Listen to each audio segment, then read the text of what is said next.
rising in the air. There's a feeling so strong. It's time to light the fire. Like a bright shining light. Learn. Getting more out of life. Love. Sharing time with friends. Feeling so strong. Good, Darcy. Hello and welcome to the House of Wellness. I'm Luke Darcy. Happy as always to catch up with you at home, along with my great mates Stanley and Luke Hines. Mate, you look so handsome in blue today. It is Stanley, Yeah, it is. isn't it? That's right, after this time. It's only been a Are you couple all right? Very, very excited to bring some extra sparkle to the couch. Melbourne Kiss FM radio breakfast host, self-proclaimed health hippie, Yeah. PJ Harding is with us. Hello. Nice to meet you, PJ. Yeah. Thanks for having me, guys. Great stuff. Now, you're on air 6 a.m. to kickstart your weekdays on Kiss FM here in Melbourne. Joe and I know a little bit about getting up early, Joe. 11 years worth? 12. 12? OK, sorry. years of breakfast radio. Yeah. And you? 11. How are you going in the mornings, PJ? Yeah, look, good. It was definitely not a natural progression getting up at that time, but I don't think you ever get really used to like the early wake-ups. You sort of just, it becomes the normal. Yeah. And I think routine is crucial to stay sane. So, like, you've got to make sure you go to bed, you've got to listen to your body, you've got to have everything. It's a very disciplined life, which is really tedious. It is. Yeah. And if you have fun, you're like, oh, this is a little taste. Yeah. I'm going to stop here and I'm going to do something really good for myself. Yeah. Never concede you're tired is my answer to that. Oh, yeah? As soon as you do, I think you're in all sorts of trouble. Defeatist. Yeah, and as an early riser, you'll be happy to hear that we're looking at how to get a great night's shut-eye a little bit later in the show. Plus, our resident doctors have the definitive answer to the difference between celiac disease and gluten intolerance, Joe. So, Das, I had no idea that you are celiac. I mean, we've known each other years. Never brought it up. I'm I deeply haven't hurt. brought it up. So, when did you discover Don't think about it too much. I discovered it about 10 years into my AFL career and I didn't think about it too much, but I used to carb load a bit before a game, get very, very unwell at times, but sort of just pushed on until one of the club doctors said, this is not cool. We need to do some more research on that. A biopsy of the stomach later, you're a celiac, and then genuinely took all of the gluten out of my diet methodically, as you do when you're an athlete.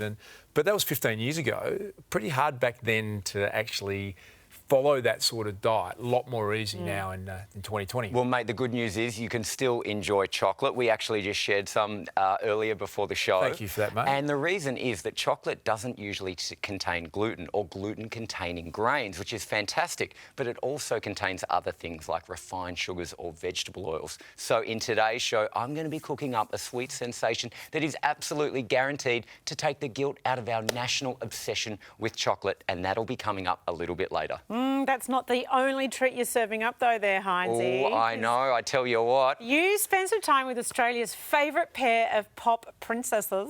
And I didn't get too starstruck at all, but just between you and me, we're a little bit close now. It is Yes Musical's identical twin sisters, Lisa and Jess, a.k.a., we've all heard of them, the Veronicas. I grew up listening to their music as a teenager. They have won ARIA Awards, they have their own MTV reality show, and they've launched fashion and beauty lines. I don't know when they had time to do any of this, and they're really passionate about animal rights as well. And now the girls have something extra special up their sleeves in the form of a brand new perfume release called Untouched. It's clear the Veronicas aren't so much double trouble as a triple threat.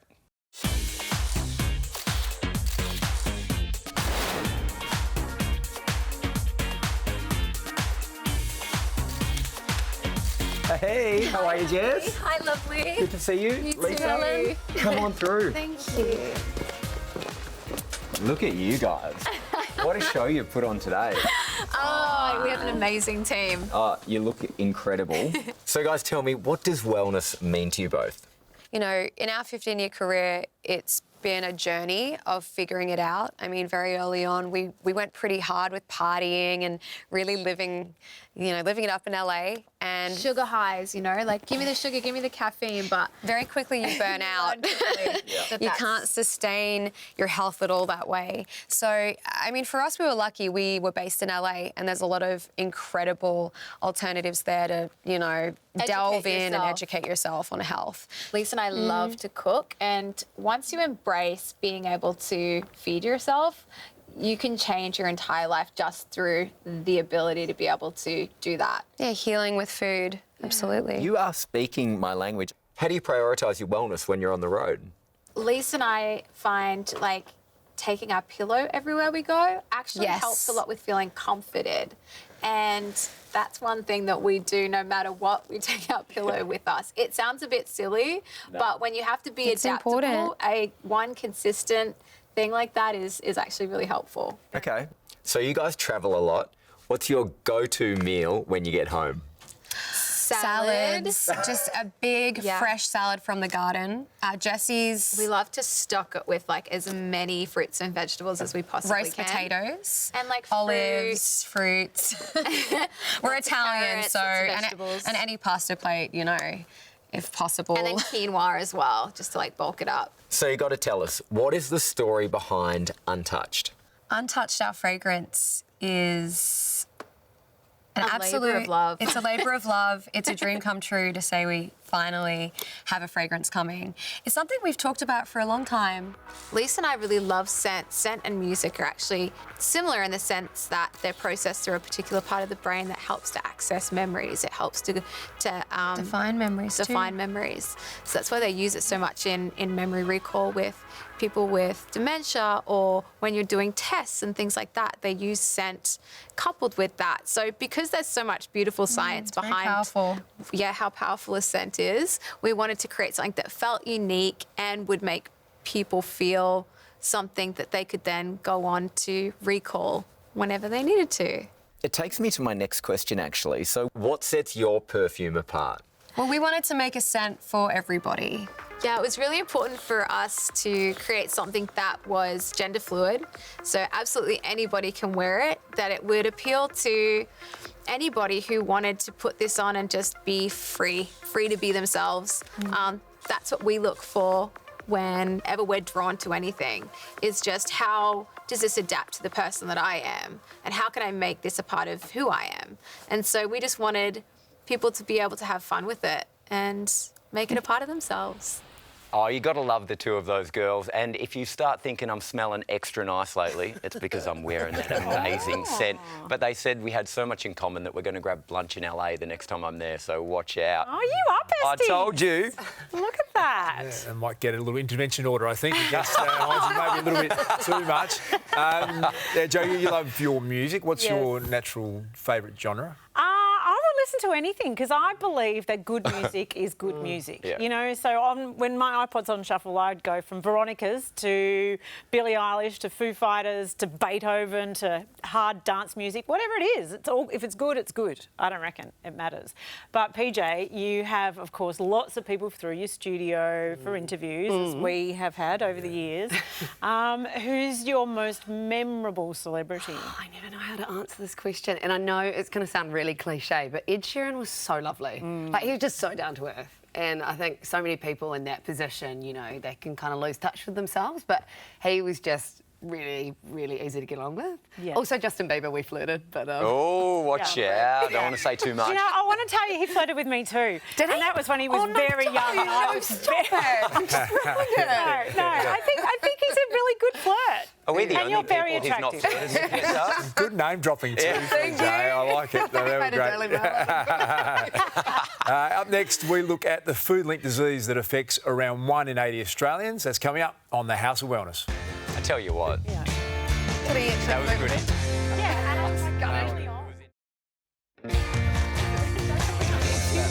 I feel like you. I don't know. Have something to say. Welcome back. Since the 1990s, there's been a huge rise in celiac disease, which is a disorder that mainly affects the small intestine. which you know all too well, Darcy. So how could I know so much about you? What's going on in there? It's often confused with gluten intolerance, which is that bloated, cramping feeling that many people get from eating bread and pasta, but the two aren't the same thing, right, Heinzie? That is exactly right, Joe. You hit the nail on the head. So to explain the difference, we turn to our cross-generational medico team, Doctors Nick and Isabel Carr. Hi and welcome to Medicine, Past, Present and Future. My name's Dr. Nick and I'm the past. And my name's Dr. Isabel and I'm the future. And together We're the present. So today we're going to be talking about celiac disease and gluten intolerance. Really interesting topics. Yeah, just before we talk about celiac and gluten intolerance, a bit of history. Of course, Dr. Nick, you always want to do the history. The past, remember. But to me this is really important because when I was a junior doctor, celiac was a rare disease. We only really saw these thin, anemic, diarrheal kids and they were the only ones we knew who had celiac. And then it all changed about 25, 30 years ago because we developed a blood test where we could detect celiac. Yeah, that's right. And now we know the figures are somewhere for celiac disease between 1 in 80 of the general population. Yeah, it's much more common than we ever thought. I mean, I still remember my first patient who walked in and said, "Oh, doc, I need the blood test for celiac." And I looked at him, superior medical person, "Oh, what do you need a blood test for?" And he said, "Well, my sister's been diagnosed." And I had no idea a blood test existed, but he was quite right. He should have the blood test, and he came out positive. He had no symptoms at all. So, Dr. Isabel, why was it important for this man to know he had celiac when he had no symptoms? Well, so when we think of celiac disease, often what we think of is, having a bit too much pasta, something like that, and feeling quite uncomfortable. That's actually not celiac disease, that's gluten intolerance. And these are very different things. The difficulty with celiac disease is it's actually an autoimmune disease. Oh, hang on. Getting technical on us, come on. Sorry. Essentially what that means is some of the cells within your own body are attacking themselves. It's like there's a mini war raging inside your gut. Okay, so what can celiac disease, the true disease, do to you? So with celiac disease, the true celiac disease, what it does is it can increase your risk of cancer. So things like bowel cancer. And for women, it can also increase your risk of infertility, which are pretty serious complications. So how then do we tell the difference between celiac and gluten sensitivity? Exactly. So you said there's a blood test. Now, may I remind you that blood test is a screening test. It's not a diagnostic test. If you are to be diagnosed with celiac disease, we need to do it on what we call a biopsy. We actually have to take a tiny piece of your gut and look at it under a microscope. So this is when someone has the garden hose put down in their tummy and a piece taken away? That's right. We grab the hose pipe from out the back and we shove it down and then we get... No, it's a little bit more complicated than that. Gastroscopy, that's what we're talking about. Exactly. Okay, so you cannot have celiac disease diagnosed without a gastroscopy and biopsy. Really, really important. That's right. It's also really important with these diseases to do this in conjunction with conversations with your doctor. So, for example, in order to be diagnosed with celiac disease, you actually have to have been eating gluten for 6 weeks beforehand. Otherwise, if you have these tests, they may come out negative because you've got none of that damage. Yeah. Really important point, isn't it? That if you avoid the gluten because it's making you feel lousy, when you have the test, it'll be negative, but that's wrong. Exactly. So you've got to be eating gluten before you test for celiac. Sounds a bit weird, but it's true. But gluten sensitivity, what does that mean? The difference between gluten intolerance and celiac disease is with gluten intolerance, you don't actually get any of that intestinal damage. And that's a whole different kettle of fish. And talking kettle of fish, that actually might not be a bad treatment if you are gluten intolerant. That's all we have time for today. Thank you, Dr. Isabel. Thank you very much, Dr. Nick. Well, there you go. These days, many people are going gluten-free purely as a health choice. Have any of you guys got rid of the pasta and the bread just because? Yeah, I'm 100% gluten-free. No, I eat all the gluten. You want extra? Give me more gluten. Yeah, I love it. I want it all. So you can why, have mine. Why, Heinz, when you've got no apparent reason? Look, it's a really good question. Whether you're celiac or not, gluten is a known irritant to the gut because it causes inflammation. So what we want to avoid overall for our health is inflammation in the gut. So whether you've got celiac, it's a different question. So what I like to avoid it for is because I genuinely feel better. I've got more energy and I have no bloating or gut irritation. So that's like instantly is a winner for me. But I've got to say, gluten-free doesn't necessarily mean healthy either, because you can go to the supermarket and look at gluten-free products and they're full of sugar, Preservatives. highly refined vegetable seed oils, and that causes inflammation as well. So if you are going to go gluten-free, think really wisely about the foods that you're choosing. Stick to whole, real foods, a plant-based, mainly predominantly plant-based approach, and steer clear of things from packets, because that's the best way of going gluten-free, just eating from nature. Wise words, as always, Heinzie, and we'll be sticking with the diet, gut and bowel health after the break. That's next on The House of Wellness. Love it.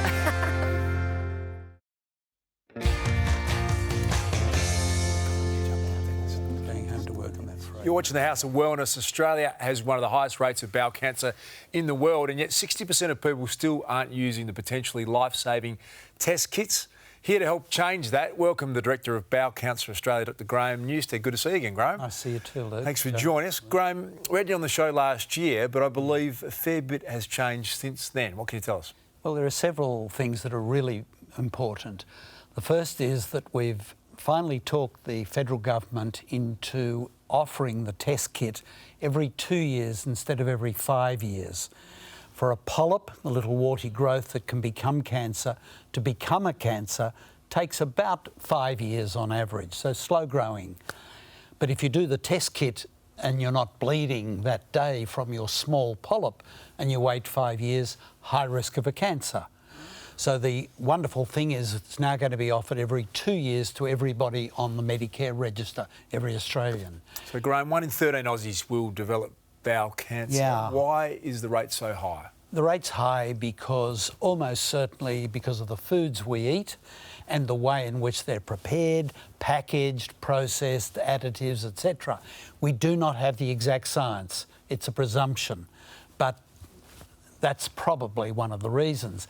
The other thing that happens is we get genetic change over the years, so we may be more liable to give those cellular changes and the risk of them to our progeny. And that's so because the risk of bowel cancer, if you've got a first-degree family member who's had the disease, is nearly twice normal. And that's very important because if you look at breast, which is about 1 in 9 to 11, depends on the series and the time you've looked at it, it's about the same if you have a first-degree family member with bowel cancer for a male, 1 in 9, and about 1 in 11 for the females. Otherwise, about 1 in 18, 1 in 22, and if you lump them all together, that's where you get your figure of 1 in 13 overall risk. So it's very, very high. There are about 5,000 deaths a year and about 15,000 in general terms, nice easy figures, 15,000 incidences of bowel cancer every year. But there are 5,000 deaths. Could I use our conversation today to remind us that there are 3,500 deaths from common flu, not COVID-19, but from common flu every year in Australia, and about 1,500 road accidents. 1,500 road, 3,500 flu, and 5,000 bowel. Bowel cancer is a preventable disease. So it's preventable based on not just, obviously, healthy eating, but doing the tests. And finding it. And knowing your symptoms? Well, Joe, that was what we were taught when I was a medical student. Right. But we're at the stage now in our progress that we don't want to have symptoms. Of course. Because you have a tube in your bowel that big and you get a little polyp growing on the wall. It causes no symptoms until it gets big enough as the cells grow to outgrow their blood supply, their new blood supply. Cells grow more than the new blood vessels. They erode on the surface. You get a bit of blood. And if you see blood on the test, then that means that you've got something in there bleeding. We get a lot of false positives. They're hemorrhoids. We've all got hemorrhoids, in case you thought you didn't have hemorrhoids. We're all born with them. I'm looking at you quite differently now, Dad. And I'm not going to do any testing on your show. But everybody has hemorrhoidal blood vessels. There's veins there, they're in your lower rectum. It's when they get big enough to cause trouble that people say, I've got hemorrhoids. And they bleed because they're covered by bowel lining, not by tough skin, and they're just above the skin part of the anal canal, so you get blood. Well, Graham, what I don't understand, if the success rate for treating bowel cancer is so high, why aren't more people taking advantage of these free tests? Because there isn't a woman alive that doesn't know about pink ribbons and breast cancer and preventing it. Nobody wants to use bowels as their dinner table conversation. But the rate for under 50s is increasing, right? But if they're not getting access to the test, how else can they be tested, and what should they do? Should we be getting tested under 50? The government have been terrific by giving us 2-yearly FOBT or FIT, new term, immunological test, by giving us that every 2 years. but they give it to us from 50 to 74. Now, I'm not sure if anybody is aware of this in Australia, but there are a few people who actually survive beyond 74. Hello? Now, you're telling me that this is not good dinner table fodder. We're not at the dinner table. We're in the house All of right. wellness, so anything goes. Right. You've got a log here. I want you to run me through what is going on here, the test kit. How does it work? I will. What comes in the kit? Do we get this chocolate bar? Or is that representing something else? What's going on? OK. All right. Well, it comes in the envelope like this. You're the mailman. And the government will give it to you and say, there it is. And what you will do if you are in the 60% of the Australians is throw it in the bin. Let me do that. OK. There we go. I'll find you a bin. 60% of people just throw it out. 60% of people do not do them. Can I tell you, I have one on my kitchen bench right now. Of course you do. Came in the mail yesterday Hasn't from gone my in the bin. husband, Ah, who's well, just turned 50. Now, the most common reason that a man will tell me who's been sent in by his GP for a colonoscopy is otherwise fit, and I haven't seen first, as to why they're there, is they will say, this is my wife's 50th birthday present to me. Now, I've got to ask, if we haven't thrown it in the bin, which I hope everyone viewing doesn't You will then open it. Yep, what do we get? You'll open it and you will get a piece of paper to fill in. Yep, it's easy. Easy, but I the important bit are the two tear-off sticky barcode Where am I putting labels. them? Okay, and then what next? Now, the next thing you What do is is this? you open one of these little cards, and of course it's not going to open easily for me. Showbiz, baby. There we go. Boom. Right. Okay. There is one of them. I've opened the wrong one, but there. We open one of them only. And there is a little blotting paper test strip Okay, there. so what's this flat bag for? That bag is for something really disgusting. So and you take this first. You go in... You've opened that. Yep. You then take this. Yep, you poo in here? And then, no, I'd like... You may, but we don't want you to do that. Settle down, Heinz. And then this is your toilet at home. Okay. And there it is. Now, you then go, you've got your little test strip ready, you've got this ready, and you've got a label there ready.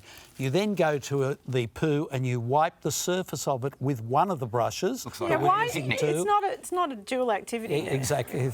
I mean, keep it to yourself is all I'm saying. I do Heinz. it with you? By all means, you can do it. You do it. You do it. Okay. For 5 seconds, wipe it. Now, if it's a liquid poo, because you ate the wrong thing or you're celiac, then what you would do then is just stir the water around a bit and then get it off. One shake to get a little bit of the water off and get any poo off that's on it.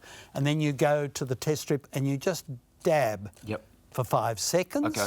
May get a bit of colour change for obvious reasons. Yep. You then take one of your 2 labels and pop that label.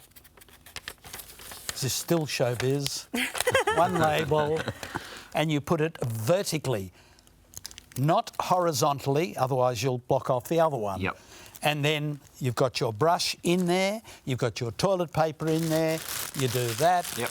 Tie a little knot in it. I've tested it. It goes across the bottom nice and easily, so you've got plenty of room to tie a knot. And that goes in the same bin that you stupidly put your other sample in. Okay. And then it goes into the return kit. I love it. Reply paid, Post it boom, in. boom, boom. Boom, boom, boom. In the post box. Don't post that, Don't post that. You're good to go. And you will hear We've from... learned something today. You'll This is hear from incredible. But it's safe to say people aren't doing it because it's hard. They're not doing it because they're embarrassed. They don't want to do all that. The reality is when I ask people, chatting to them about their bowels, do you see blood in the toilet? I don't know, I never look. Please look in I the always toilet. look. Anyway. Just a glance. Always look. 5,000 people a year dying unnecessarily. That's the message that stood out, Graham. Thanks for coming back and sharing that with us. Almost 90% of bowel cancer cases can be treated successfully if detected early, which is why it's vital that all Australians on both sides of 50 take the test. When you turn 50, expect more than a birthday card in the mail. Without getting bogged down in the details, what's in the box? A participant form to match you to your poo? Check. 2 collection tubes? Check. 2 flushable toilet liners to catch a haul? Check. Warm conditions make your poo go off, so pop them in the fridge. A Ziploc bag to mind your business, and a reply paid envelope to send your sample on its way. Expect your results within just 2 weeks. If nothing is standing between you The poo, the post, and preventing bowel cancer, relax. Just open your kit and take a moment to read the instructions. It could be the greatest gift you receive.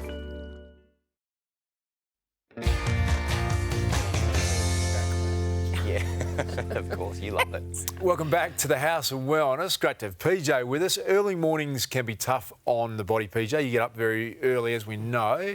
How do you stay on top of what's your fitness regime? It's a bit of everything, to be honest. I like to dabble in all sorts of things, whether it's yoga or running or a little workout at home.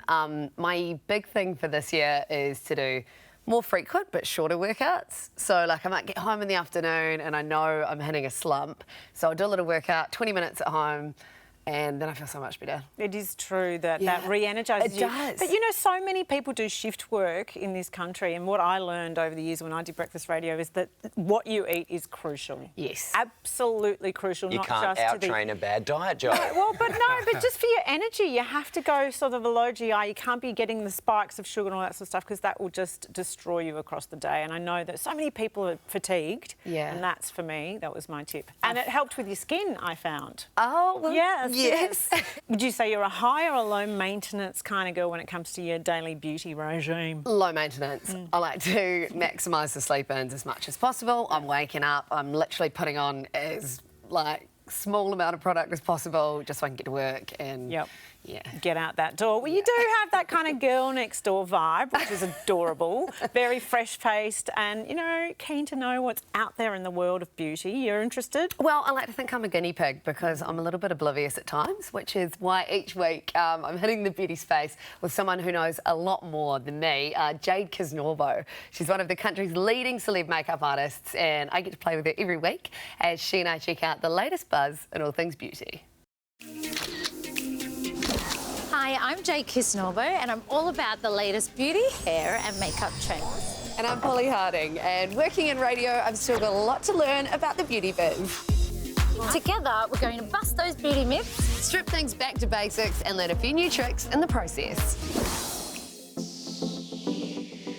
So today we want to talk about the importance of skincare routine and how you kind of need to tweak it as you get older. And you've lived and you've laughed. 100%. I think there's a negative stigma around ageing, and there doesn't need to be. Doesn't. I think ageing is something that is going to happen, but we can embrace and just prepare ourselves for using the right skin products. Often when you reach the age of 40, you're not producing the collagen, your skin isn't as hydrated as it was prior. So this is when it's a new decade, a new skin regime.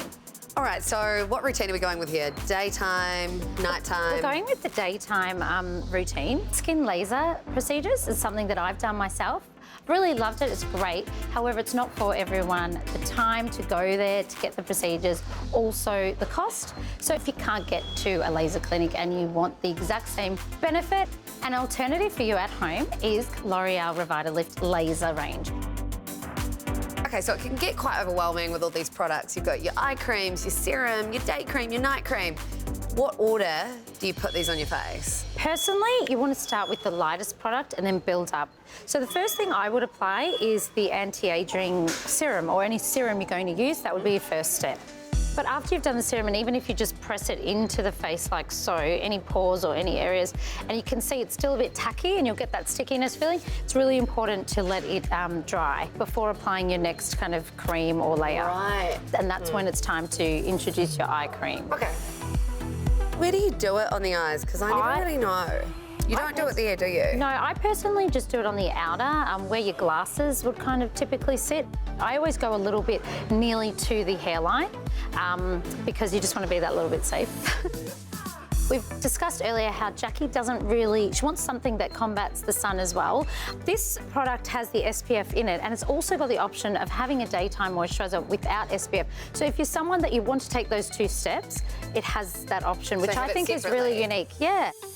So it's really important when applying, you know, your day or your nighttime moisturiser to really apply it down your neck. Because décolletage. The décolletage. Is that how you say it? Yeah, it is. And it's really important to apply there because you get no sun there. However, it's the first place you kind of lose elastin, and you can tell someone's age, I believe, looking at their neck. Oh, that smells really nice. How amazing does it smell? Jackie, your skin looks amazing.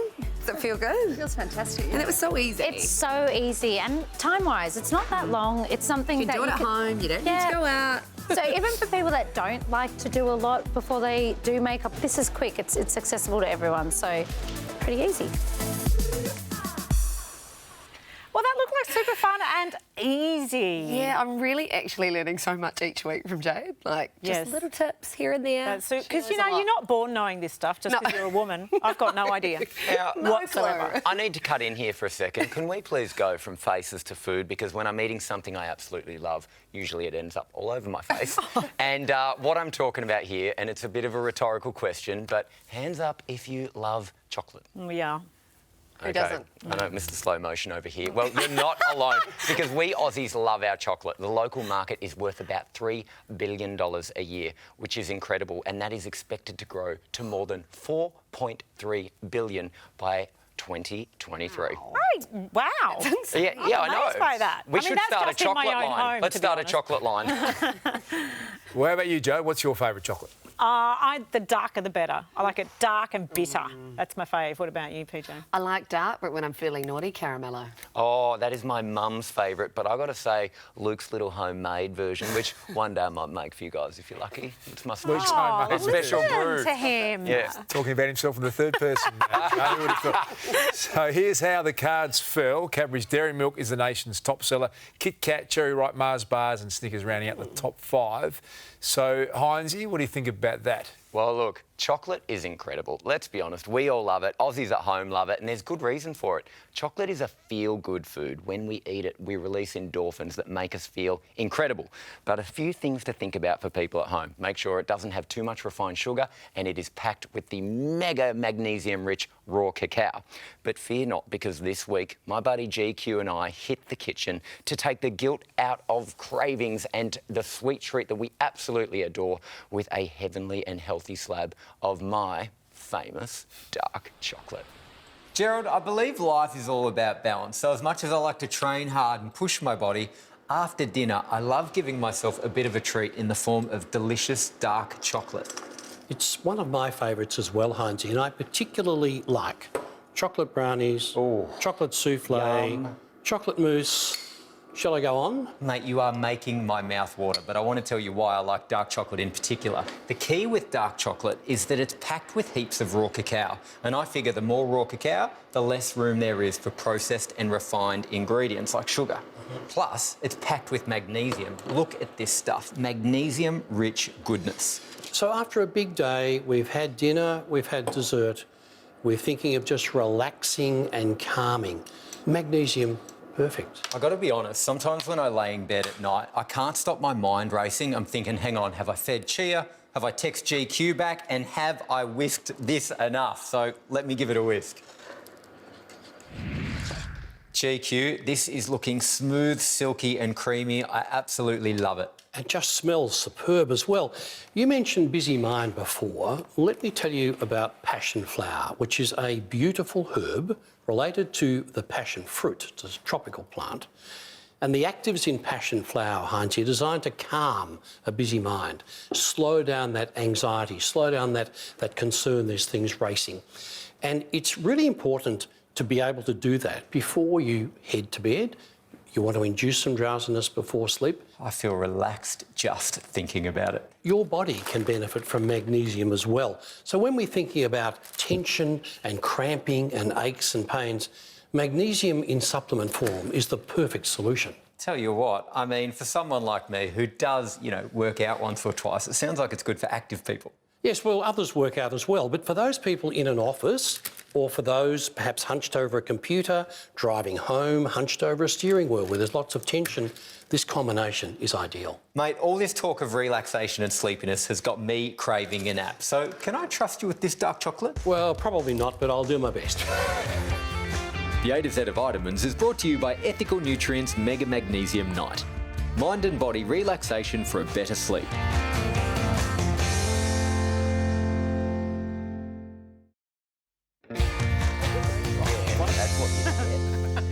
It's the best.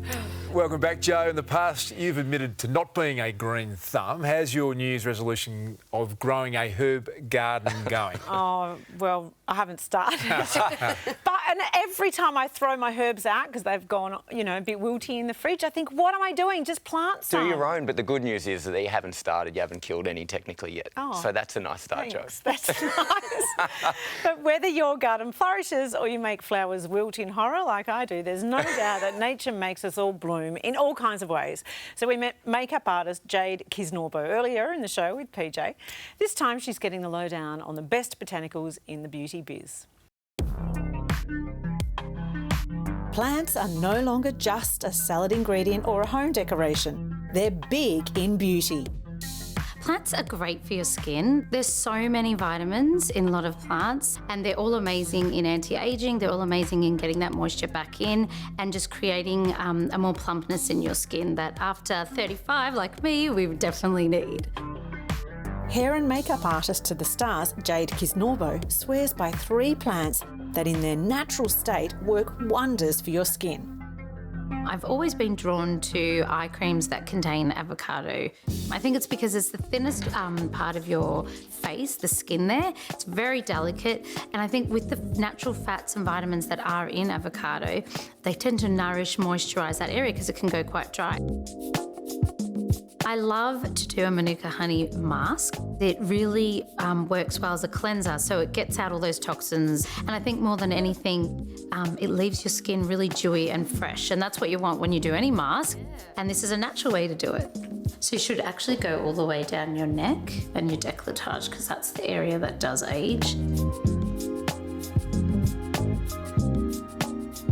Thin, overplucked eyebrows are out, and it's now all about a natural, bushy, fluffy eyebrow. And the best way to achieve that in a natural plant form is aloe vera. So you can just apply the aloe vera gel to a mascara wand and then lightly brush it through your brows, and it will almost set it.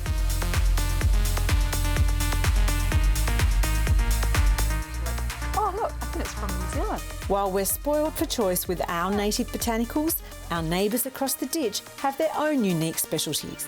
We have some amazing bioactive plants in pollution-free New Zealand.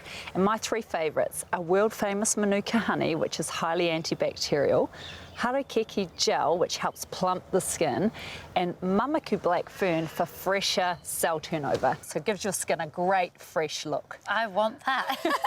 We all do. We definitely do. Tell me a bit more about how you were inspired to pop these into your products.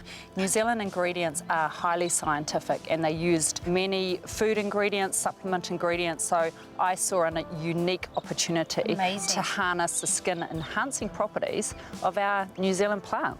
As much as we'd love to rely on plants alone, it's important to have the scientific backing as well, right? Yeah, absolutely, because at the end of the day, you need to use products on your skin that are scientifically validated. So, for example, with our latest Baptise H2O Hydrating Water Gel, we've tested it for skin hydration, and it's shown to increase skin hydration by 52% 24 hours after application. Wow. So you know you're getting a result, right, That with is a natural amazing. vegetarian product.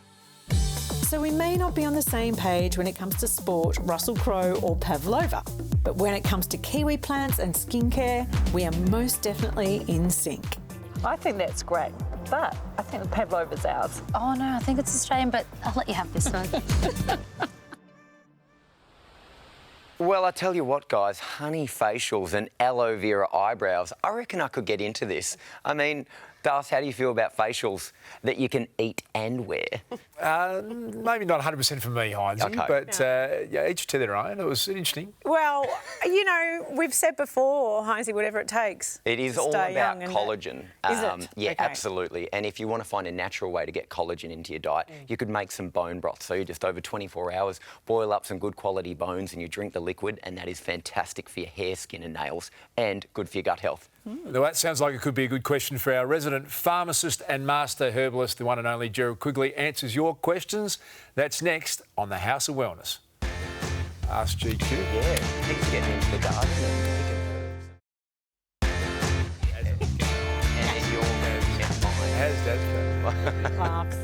Yeah. Welcome back. Last Friday was World Sleep Day, an annual event that aims to highlight just how fundamental getting enough rest is to our overall overall health and well-being, Jo. Yes, Das. All of us at some time in our lives do suffer from a lack of sleep. And what happens is that you're not getting enough sleep, you accumulate over time, and then you get sleep debt. And if you have a big debt, it takes a toll on your mental and physical health. But the good news is, Hines, you can chip away at your sleep debt. Yeah, there's some simple steps and changes you can make, Jo. So number one, the first thing is don't sleep in. You're better to basically go to bed earlier, because if you sleep in, it's harder to fall asleep the next night. Now, the other thing is try to work out if you're tossing and turning when you go to bed, try to push your bedtime 15 minutes earlier so that your body clock has time to adjust, so that when it is bedtime, you knock yourself out. And then when it comes to naps, I love a power nap, but I'm absolutely notorious for going for 1 to 2 hours because I just can't get up. You've got to keep it to 15 to 20 minutes for it to be effective. And of course, when you do finally work out how much sleep you need as an individual, base some other lifestyle changes around it. Get up for the gym in the morning, cook dinner early, turn the TV off earlier. All of these things help to incredible sleep health, and you'll look and feel incredible. Good tips there, Hines. I think sleep is as important as anything you can do for your own health. Our master herbalist, Gerard Quigley, is ready to answer your questions sent in by viewers, and his inbox has been flooded with questions on how much sleep do you need. One of the most important things that we often ignore is a good night's sleep. I've had lots of emails requesting help in that regard. The simplest thing is to examine sleep hygiene. Set a time for bed, set a time to get up, and try and stick to it if possible. Sleep hygiene means about half an hour before you go to bed, turn off all the screens, that's all screens, dampen the bright lights. And when you're ready for bed, the bedroom should be cool and dark and quiet.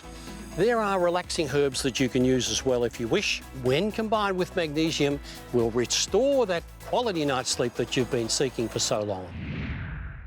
It's not only an active brain that can stop you getting quality sleep.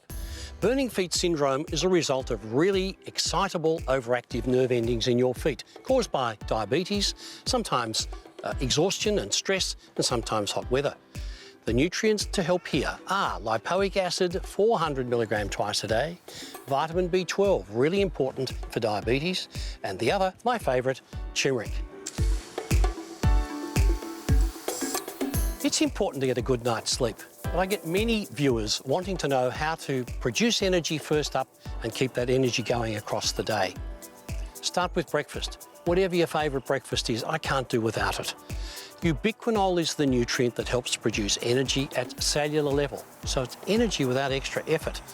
If you don't feel you're getting the right nutritional intake, a multivitamin is perfect. It just fills the gaps, and you will enjoy your day. And finally, if any symptoms persist, always seek the advice of a healthcare practitioner. They'll help you.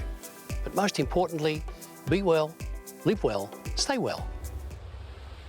Oh, thanks to our man GQ. Nice looking garden he's got there. Yeah, I know. Got the hose out, ready to go, in great form. Learn a thing or two from him. It's been awesome having you on the couch today, PJ. Thanks for joining us. Really appreciate it. Great to see you, PJ. Look forward to seeing you back here again soon. Well, that is our show for today. Head to the website houseofwellness.com.au for more great information or to catch up on any shows you might have missed. And remember to tune into the House of Wellness radio show every Sunday with our own Joe Stanley. Woo. Our House of Wellness lift out in newspapers is out now with the Veronicas on the cover. Thanks for watching, and as always, thanks to our very good friends at Chemist Warehouse. See you next time. So good.